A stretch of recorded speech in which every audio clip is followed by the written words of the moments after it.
Joan Quinn Profiles. As an editor for Andy Warhol's Interview, the Los Angeles Herald-Examiner, LA Style, and Detour magazines, Joan covered the social set, the Hollywood hotshots, the international art scene, the mysteries of food, the excitement of travel, and the fabulous world of fashion. Joan continues to find creative people on the cutting edge who make things happen. Here's Joan Agajanian Quinn.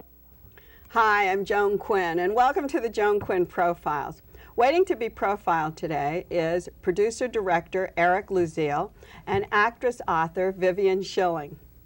Australian-born Eric Louzil is a writer, director, and producer. He has a Bachelor of Arts in Film Production, cum laude, mind you, from UCLA in 1975.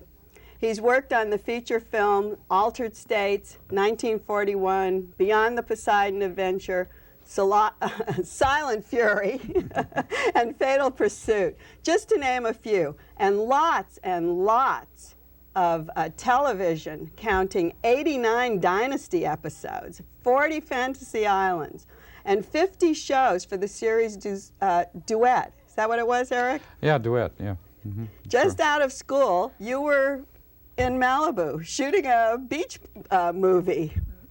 Yeah, that's correct. We're actually shooting on the beach up in Malibu and working with a young actor that was just on his way up. But at that time, we had no idea where he was going.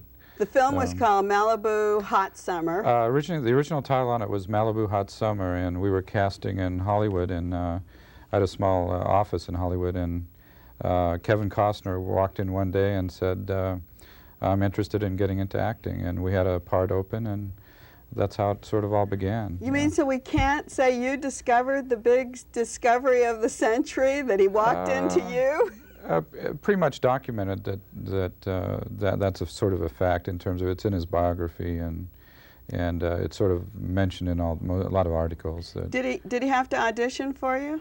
No, he was kind of a good-looking guy, and I didn't think you know, he suited the role right away, so we didn't really audition him for dialogue or anything. So now that he's so famous, you've re-released that film under another title, I think. Correct. Several years ago, it was re-released under the title of Sizzle Beach, USA, and that movie kind of haunts him to this day because it was sort of a, you know, it was a bikini romp picture on the beach. Yeah.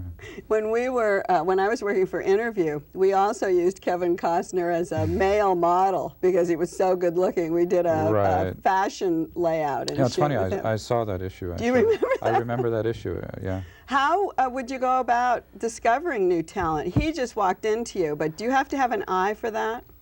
Sometimes, yeah. It's just you're looking for a new face or something different about a person, or you know, I constantly look for new talent because I enjoy working with people, you know, that are just starting out. They have a sort of a fresh approach to acting. Is it known in the business that that's something that you're very interested in, and do fresh young faces come to you? Yeah, pretty much. I get a lot of calls from people that, you know, just out of the blue that hear about me. I just got, a couple of weeks ago, I just got a call from someone who had seen one of my films in Germany, and she was a 21-year-old singer-actress type, and she had read an article about me saying that I help young people get started, and she wrote to me and wanted me to consider her songs for a film. Oh, that was great. So it was even in a different field. It was a songwriting field this time. Right, she was a singer, and she kind of sings like Twiggy, which is kind of interesting. Well, we're all back to the 60s again anyway. Right. Do you ever have any problems? Do they remember you after you've given them your start?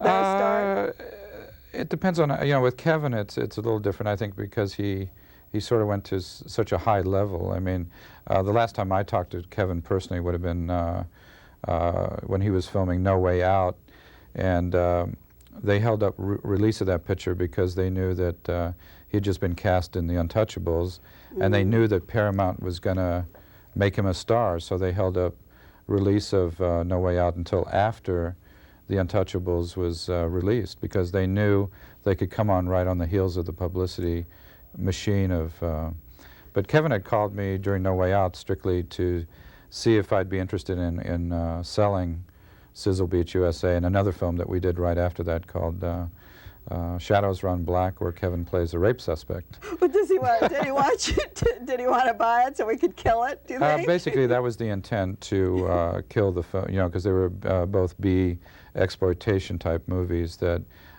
he was trying to buy them up to, you know, so they wouldn't be out to damage his career, so to say. Well, so I guess they remember you in one way or another. Yeah. You brought up the fact of B movies, and one of your films won at the Cannes Film Festival the top B movie. Right. What kind of a thing is that? What happened to be actually the one that Kevin was in, and it was like this, one of the top B pictures that year at the Cannes Film Festival. How does it feel to be winning something in the B category? It's interesting. I get a lot of calls, and I went to Phoenix, I remember, a couple of years ago, and they actually had sort of a, I directed and produced an exploitation film for Troma in New York called Class of Newcomb High, which is sort of a cult movie that basically plays at midnight or something like that. And I was shooting a picture in Phoenix, and they all wanted to, a lot of people wanted to work on the film just to be around me because they knew about that picture. Why is B called B? I think you're using unknown actors, and not necessarily acting is really not per se a requisite for being in the movie. It's, you know, the talent level is not as high. It's more of a natural way of So who judges that, though? I mean, who says it's a B movie? Critics. Oh, the critics in general. When you make the film, you're not saying, I'm making a B movie. Right, it's like Siskel and Ebert. I mean, a lot of people use them as a source for going to see movies, but a lot of people don't realize that Siskel and Ebert, back in the early days, you know, 15, 20 years ago, wrote screenplays for one of the king of the B movies, Russ Meyer. And, oh, for the best. Yeah, he used to use a lot of, you know, big-chested women in that, in all his films, but they wrote a couple of screenplays for, you know, sort of a B movie king back in those days, and here they are telling people how to, what movies to watch. What, you know. B movies are. B doesn't Right. stand for budget, which I understand you're very good at sticking to. Right. I mean, budget, you're always under a budget constraint on it. I think every movie you make, you know. Yeah. But that's not a B. That's part of it, you know, but I've done some smaller films that are better than some of the bigger budgeted. One of the projects that you were working on, and I don't think it's a small budget film, Fatal Pursuit. Right, Fatal Pursuit has a little bigger budget to it. It's got an excellent cast with Malcolm McDowell and Larry Linville from MASH. We have Larry Manetti, who used to co-star on Magnum P.I. He's great. French actress named Lydia Denaire, who does some of the Tarzan TV series over in Europe. Did you cast it or just direct it? Just direct it. We kind of all get in on the casting process to see what actors work and who's available. It's usually a mad last-minute rush because is it? Yeah, pretty much. It's like putting this show together. It's yeah, sort of like this show. It's always a last-minute rush. Right, a last-minute thing, and you never know when that actor. We just happen to be lucky with Malcolm that he had 1 week open during a certain stretch. And he did this? Yeah, so we concentrate only on his scenes for, say, a period of 6-7 days. Yeah. We have a clip from that, so let's see. I think Malcolm's in it. Right. Let's see the clip from Fatal Pursuit.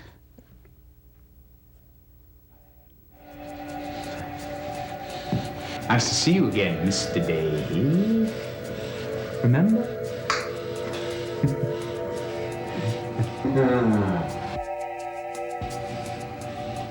If I could trouble you for the diamonds and the jail pass. Let him go.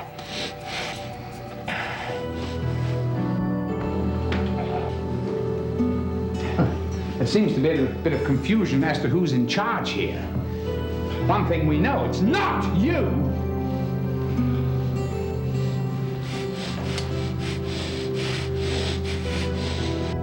Is it me, or is it you? You're a bit of a sissy, aren't you? A Nancy boy. Hmm? Got nice long hair, Mr. Davy. It's prettier than my mother's. Where are those diamonds? Hmm? Where are they? I'm held them to the FBI. What?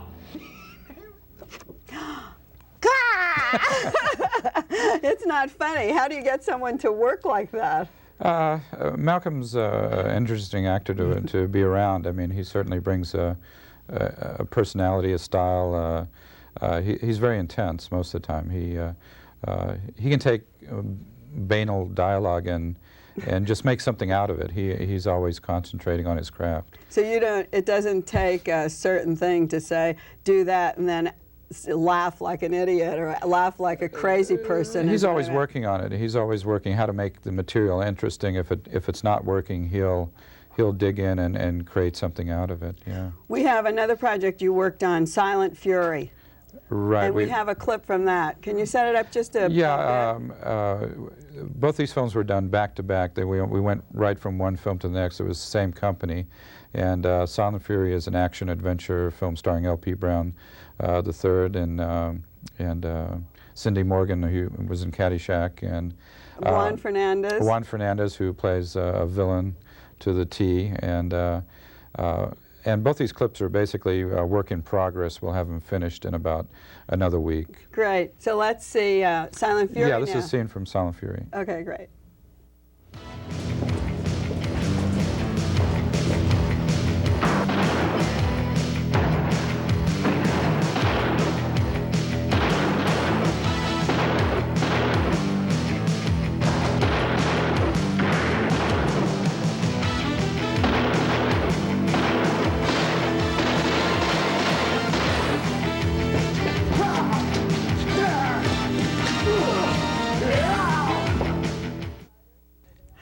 So, is this harder? Or are they all the same, these action movies? I think all movies in general are a lot of hours, a lot of work, and you never know quite where it's going to end up. You know, you see the finished product, and you get your joy out of that. Are you usually happy? Yeah, I am. Yeah. I think these look very slick. They don't look like B movies to me. So, and I don't know what a B movie is. I know a little better today. So, thanks to you, Eric, for kind of teaching me about some of these things. Eric Louzil, and don't go away. Vivian Schilling will be back with us right after the break.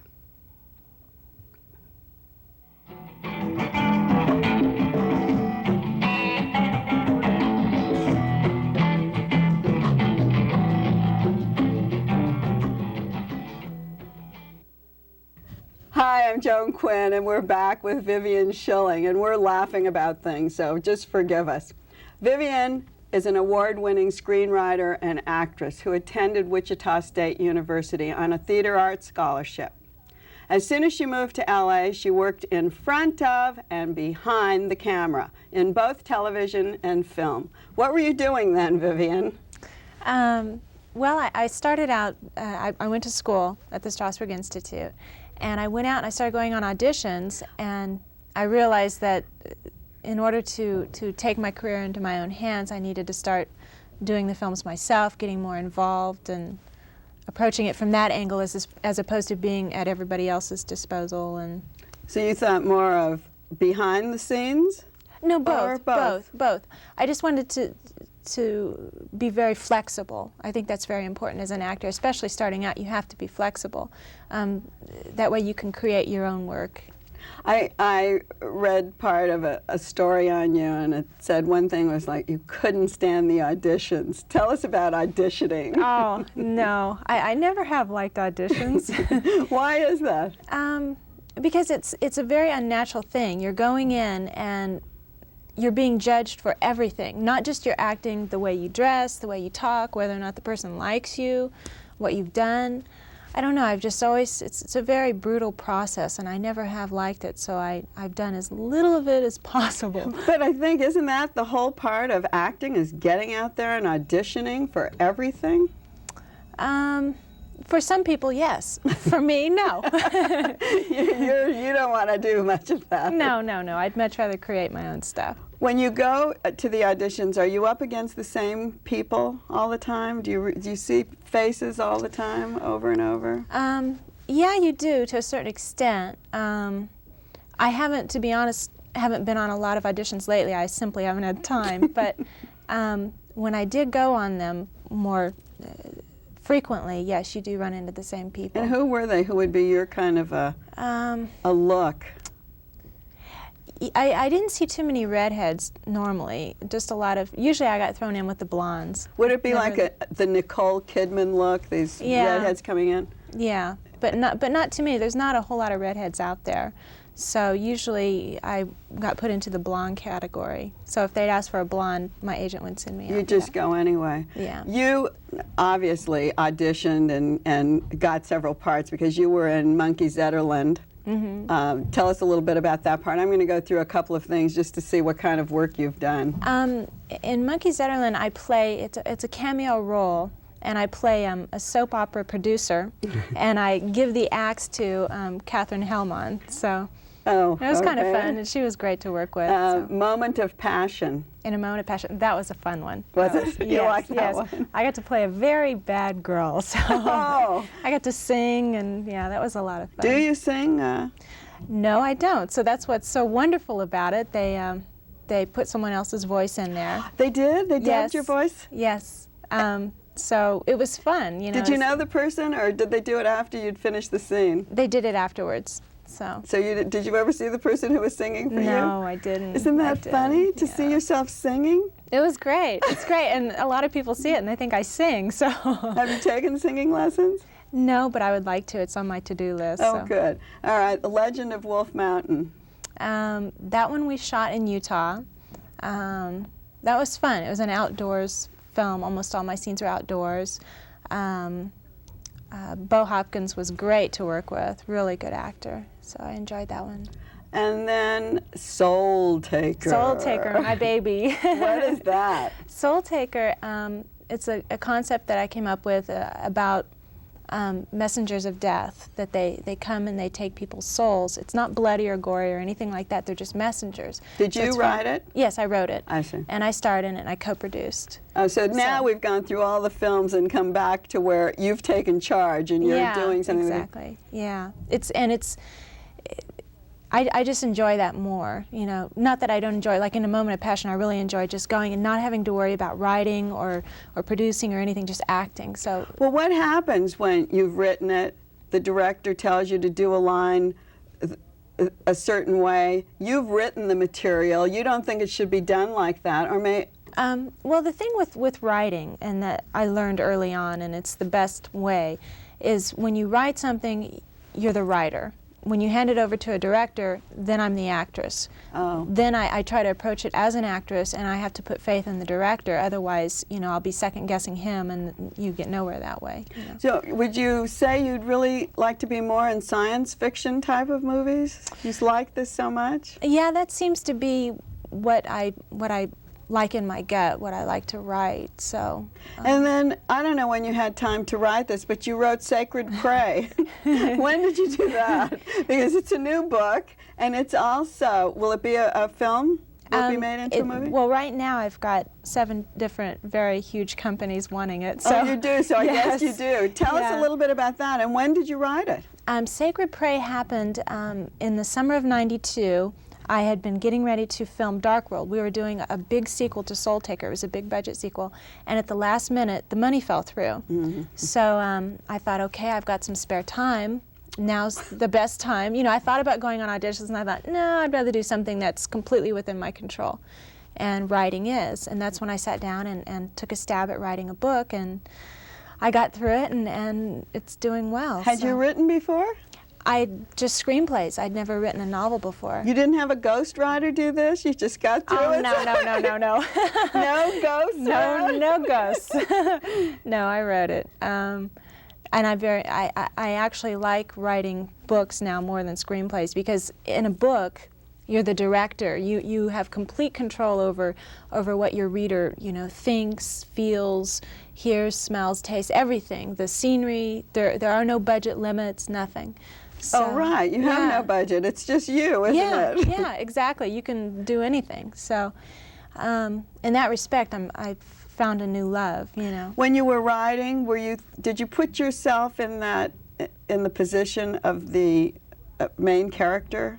Yes. You did. So you were actually telling yourself what was going on? Were you leading yourself into the writing part of it? Oh, yeah. You have to look at it from all your different characters' perspectives, because you have to know what everybody's thinking at any given moment. I kind of had an interesting situation with it, because I want to play the lead when it comes out. That's what I meant. Yeah, and so when it came time for me to describe myself, I thought, I can't do this. I can't be objective and then have this be a totally different character.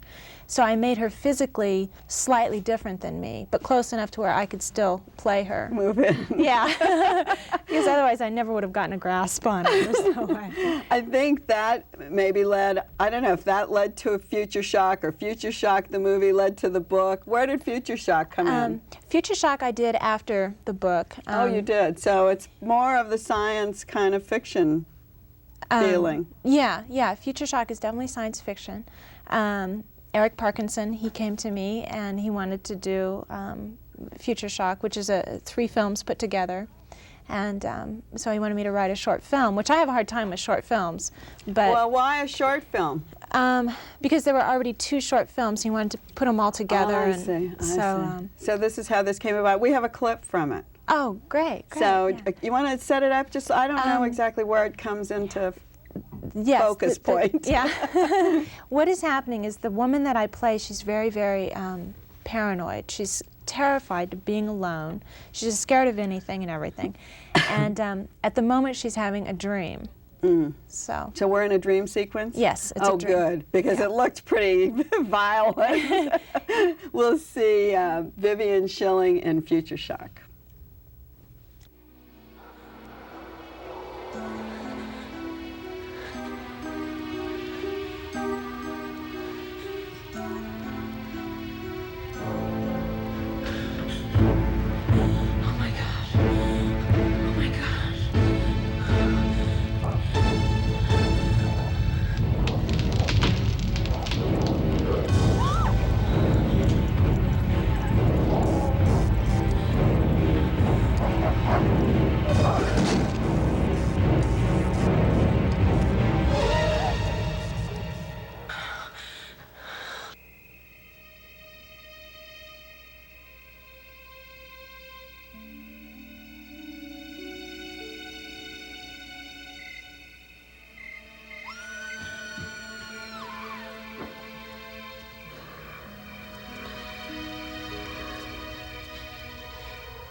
You saw yourself? Yeah. It's actually a premonition.